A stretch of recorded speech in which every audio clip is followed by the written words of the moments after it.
آج والد صاحب اور میں کس کی دعوت پر کہاں گئے اور ہم نے کن کی تعزیت کی، اور ساتھ ہی والد صاحب نے علامہ صاحب کو کس لیے ہار پہنایا، یہ سب دیکھیں آگے اس ویڈیو میں۔ السلام علیکم۔ آج ہم علامہ نذیر صاحب کے گھر اور الطاف بھائی کے بڑے بھائی کی تعزیت کرنے دھورا جی جا رہے ہیں۔ گاڑی کی چابی اٹھا کر گھر سے باہر گاڑی کے پاس آ گیا، گاڑی کو ان لاک کر کے اس میں موجود خفیہ جگہ سے کپڑا نکال کر گاڑی کو صاف کرنا شروع کیا۔ پوری گاڑی کو اچھے سے صاف کرنے کے بعد گاڑی کو ٹرن کر کے سیدھا کر کے لگا دیا۔ ویسے یہ کار نہیں، ایک شاہکار ہے۔ واپس گھر آ کر فوراً سے فریش ہونے کے بعد ریڈی ہوتے ہوئے ٹوپی پہنی، اور اتنے میں والد صاحب بھی ریڈی ہو کر باہر تشریف لے آئے، جس کے بعد ہم گاڑی میں بیٹھ کر اپنی منزل کی جانب روانہ ہو گئے۔ راستے میں پھول والوں کی شاپ پر گاڑی کو روک کر گاڑی سے نیچے اترا، جہاں مدنی فلاور والوں کو ایک خوبصورت سا گلدستہ بنانے کو کہا، جس کے بعد ان بھائی نے تازے پھولوں کا گلدستہ بنانا شروع کیا۔ اور یہ گلدستہ اس لیے بنوا رہے ہیں کیونکہ علامہ صاحب کی بیٹی ماشاءاللہ سے عالمہ بن چکی ہیں، تو والدہ نے ان کے لیے گلدستہ بنوانے کو کہا ہے۔ ساتھ ہی میں نے 2 عدد ہار بھی لے لیے، جسے ان بھائی نے شاپر میں ڈالے، اور اب گلدستہ بھی ریڈی ہو چکا تھا، جسے میں نے جا کر والدہ کو دے دیا۔ اس کے بعد ہم مزید آگے کی طرف روانہ ہو گئے۔ خیر 45 منٹ کی ڈرائیو کے بعد ہم اپنی منزل یعنی دھورا جی پر پہنچ گئے، جہاں گاڑی کو پارک کر کے ہم گاڑی سے نیچے اترے اور علامہ صاحب کے گھر کی جانب چل پڑے، جہاں فیملی کو علامہ صاحب کے گھر پر چھوڑ کر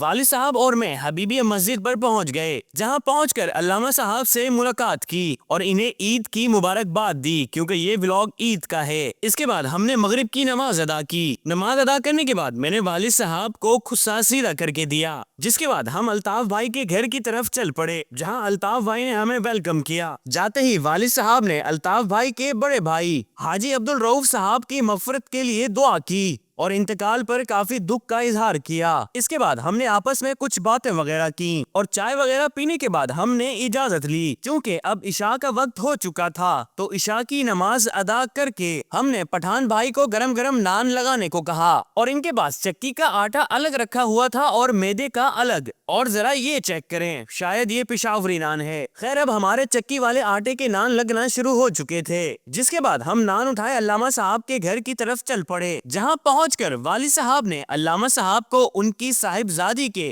عالمہ بننے پر انہیں ہار پہنایا، اور جب ایک مرد علم حاصل کرتا ہے تو علم اس کی اولاد تک جاتا ہے، اور جب ایک عورت علم حاصل کرتی ہے تو وہ علم نسلوں تک جاتا ہے۔ اس کے بعد علامہ صاحب نے دسترخوان لگایا اور پھر ڈنر بھی دسترخوان پر سجا دیا۔ ویسے علامہ صاحب نے یہ کافی تکلف کیا۔ خیر ہم نے کھانا کھانا شروع کیا، جو کہ بہت ہی شاندار تھا، کیونکہ اس میں علامہ صاحب کے خلوص کا ذائقہ بھی شامل تھا۔ خیر کھانا کھا کر والد صاحب نے دعا مانگی، دعا کہ اللہ پاک علامہ صاحب کے رزق میں برکت عطا فرمائے، آمین۔ اس کے بعد ہم نے آپس میں تھوڑی باتیں وغیرہ کی، اور جانے سے پہلے علامہ صاحب نے والد صاحب اور مجھے سوٹ گفٹ کیا، اور زید کی طرف سے آپ سب کو سلام۔ خیر علامہ صاحب سے اللہ حافظ کیا اور ہم واپس گھر کی طرف روانہ ہو گئے۔ اوکے، ملتے ہیں کسی نیکسٹ ولاگ میں، اپنا بہت سارا خیال رکھیں، اللہ حافظ۔